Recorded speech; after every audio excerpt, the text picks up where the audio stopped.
पांचवा स्कंद देवी भागवतम पुराण में माँ दुर्गा के जन्म की कथा बताई गई है।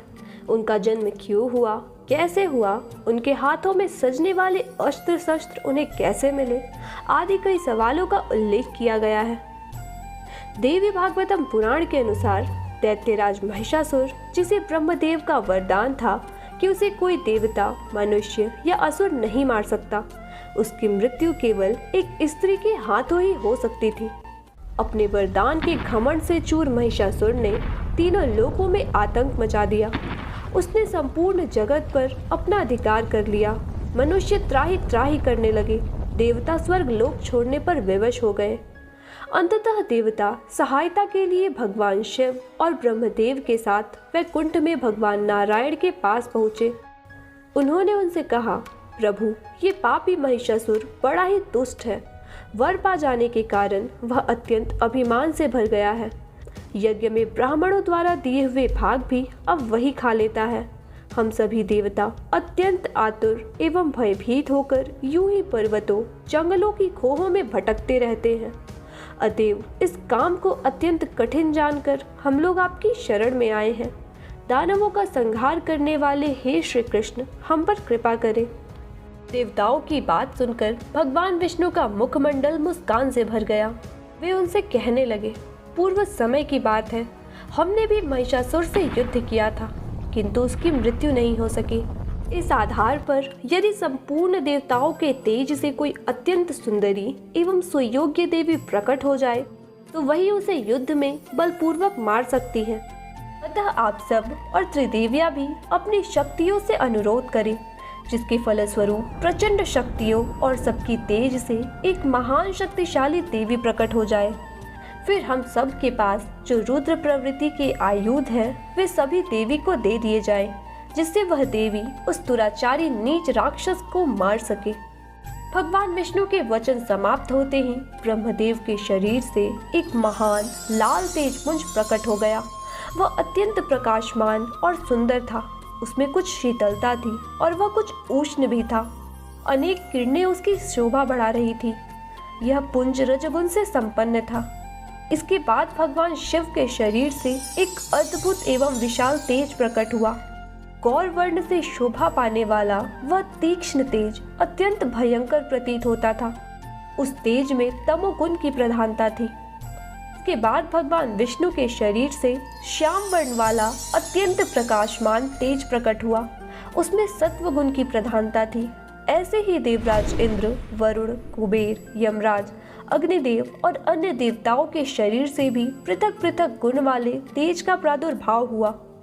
सब इन तेज पुंजों को देख ही रहे थे कि वे तेजपुंज एकत्रित होने लगे और एक स्त्री का रूप लेने लगे।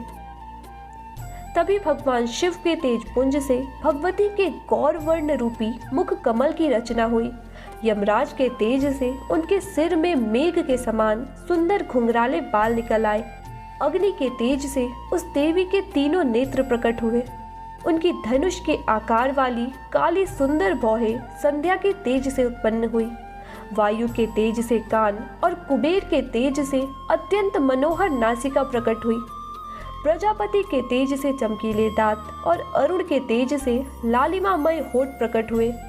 भगवान विष्णु के तेज से उनकी दिव्य 18 भुजाएं उत्पन्न हुई। चंद्रमा के तेज से दोनों स्तनों और इंद्र के तेज से मध्य भाग का प्रादुर्भाव हुआ। वरुण के तेज से जंघाएं, पिंडलियां और पृथ्वी के तेज से नितंब भाग प्रकट हुआ। इस प्रकार देवों के तेज से एक दिव्य परम सुंदरी देवी प्रकट हुई। उस परम सुंदरी सर्वश्रेष्ठ नारी को देख सब आश्चर्य मनाने लगे। वही परम सुंदर श्रेष्ठ भगवती महालक्ष्मी महादुर्गा हुई। उनमें सत्व, रज और तम तीनों गुण विद्यमान थे। संपूर्ण विश्व को मोहित करने वाला उनका स्वाभाविक गुण था। महिषासुर को मारने के लिए प्रकट हुई देवी 18 भुजाओं से संपन्न होने के बाद भी वह समयानुसार हजारों भुजाओं से सुशोभित हो जाती थी। लेकिन उस देवी में अभी भी एक कमी थी। उनकी कमी को जान भगवान विष्णु की आज्ञा से समुद्र, विश्वकर्मा और अन्य देवताओं ने देवी को धारण करने के लिए कभी न मलिन होने वाले वस्त्र, आभूषण, कंठहार, मणि, कुंडल, चुनरी और कभी न मुरझाने वाली वेदयंती नामक कमलों की माला आदि भेंट किए। वेदयंती नामक विख्यात यह हार उत्तम सुगंधों से परिपूर्ण था। उस पर मन को मोह लेने वाले सुंदर भंवरे मंडरा रहे थे। अंत में हिमावन ने देवी को सवारी के लिए सुनहरे रंग का सुंदर सिंह भेंट किया। दिव्य वस्त्रों और आभूषणों से अलंकृत होकर वह देवी सिंह पर बैठ गई। इसके बाद महिषासुर के वध हेतु सभी देवताओं ने अपने दिव्य आयुध देवी को प्रदान किए। भगवान विष्णु ने अपने सुदर्शन चक्र से एक दिव्य चक्र निकालकर देवी को प्रदान किया। उस प्रकाशमान चक्र में हजारों धारीदार किनारे थे। राक्षसों के सिर काटने में वह पूर्ण समर्थ था। भगवान शिव ने अपने त्रिशूल से एक चमत्कारी त्रिशूल निकालकर देवी को भेंट किया। उस दिव्य त्रिशूल में एक बार में ही किसी का भी अंत करने की पर्याप्त क्षमता थी। प्रसन्नता पूर्वक शंख ने अपने शंख में से एक अत्यंत चमकीला, स्वच्छ एवं सुंदर शंख उत्पन्न करके भगवती की सेवा में समर्पित किया। उससे निरंतर ध्वनि हो रही थी। अग्निदेव ने दानवी सेना का संहार करने में कुशल एक सुंदर अग्नियास्त्र भगवती के सामने उपस्थित किया, जिसमें से अग्नि की तेज लपटें निकल रही थी। वह एक बार में ही किसी को भी भस्म कर सकता था। पवन देव ने बाणों से परिपूर्ण तरकश और एक अद्भुत दिखने वाला धनुष देवी को भेंट किया। उस धनुष की टंकार बड़ी ही तीखी थी। उसके एक ही टंकार ध्वनि से किसी के भी कान के चदरे फट जाते थे। साथ ही उस धनुष में से वायु के समान तीव्र बाण निकल रहे थे। देवताओं के राजा इंद्र ने अपने वज्र में से एक वज्र और ऐरावत हाथी से उतारकर एक अत्यंत सुंदर एवं श्रेष्ठ शब्द वाला घंटा देवी को अर्पित किया। संपूर्ण प्राणियों का नाश करने के लिए यमराज जिस कालदंड का प्रयोग करते हैं, उसी कालदंड से प्रकट हुआ एक दंड उन्होंने देवी को अर्पित किया। ब्रह्मा जी ने गंगा जल से भरा हुआ दिव्य कमंडल तथा वरुण जी ने एक दिव्य पास देवी को निवेदित किया। काल ने इन्हें एक ढाल और एक तलवार दी। विश्वकर्मा से इन्हें अत्यंत तेज धार वाला फरसा प्राप्त हुआ। कुबेर ने मधु से भरा हुआ सोने का पान पात्र तथा वरुण ने मन को मुग्ध करने वाला कमल के फूल का एक दिव्य हार देवी की सेवा में प्रस्तुत किया। त्वष्टा ने प्रसन्न होकर देवी भगवती को कौमोदकी की गदा भेंट की। उस गदा में ध्वनि करने वाली सैकड़ों घंटियां लगी थी। उसके एक प्रहार से राक्षसों का कचूमर निकल जाता था।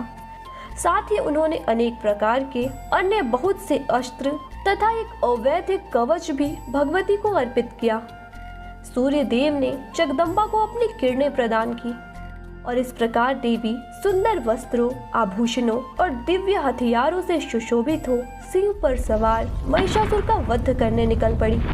महिषासुर शुंभ निशुंभ, मधुकैटभ, दुर्मुख, रक्तबीज और दुर्ग जैसे अत्यंत पापी दानवों का वध करने के पश्चात देवी भगवती का नाम महिषासुर मर्दिनी और दुर्ग का वध करने के बाद माता का विख्यात नाम दुर्गा पड़ा।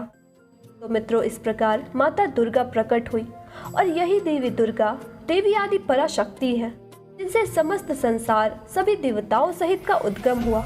मित्रों, क्या आप महिषासुर, शुंभ निशुंभ, रक्तबीज आदि राक्षसों के वध की कथा सुनना चाहते हैं तो हमें कमेंट करें। अगले पार्ट में हम लेकर आएंगे। धन्यवाद। जय माँ दुर्गा। शुभ नवरात्रि।